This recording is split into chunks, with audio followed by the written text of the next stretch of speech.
Sa gusto po matuto magluto ng kare-kare, ito po yung step. Ibibigay ko po ang step ng pagluto ng kare-kare. Ayan po. Lagyan natin ng alamang, pampasarap, toppings. Ayan po ang mga ingredients. Ayan. Kayo na po ang bahala dyan magpili.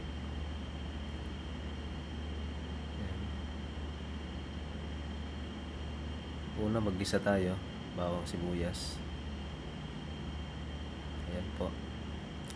Tapos ilagay natin yung alamang ng konti. Igisa natin, lagyan natin ng aswete powder. Tapos yan, pagkagisa, ilagay natin yung pinagpakuluan ng baka. Tapos lagyan natin ng dahon ng laurel.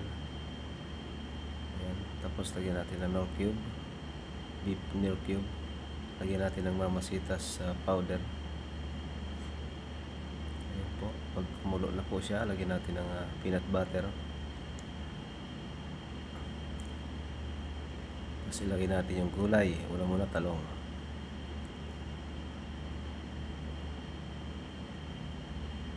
Tapos ilagay natin yung baka, yung pinagpakuluan.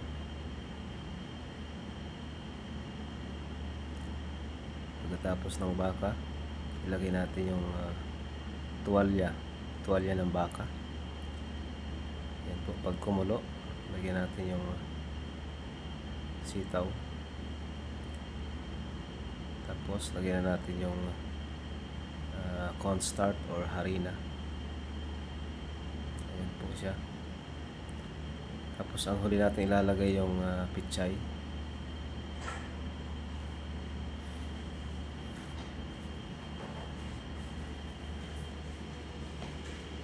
Ayan po siya guys.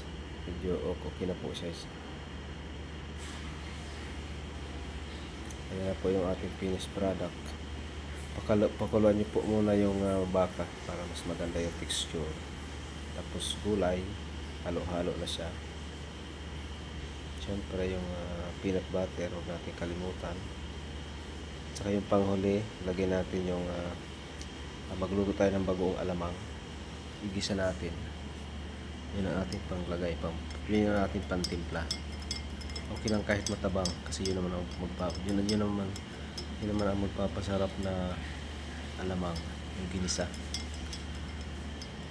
Ayan, halos tapos na po.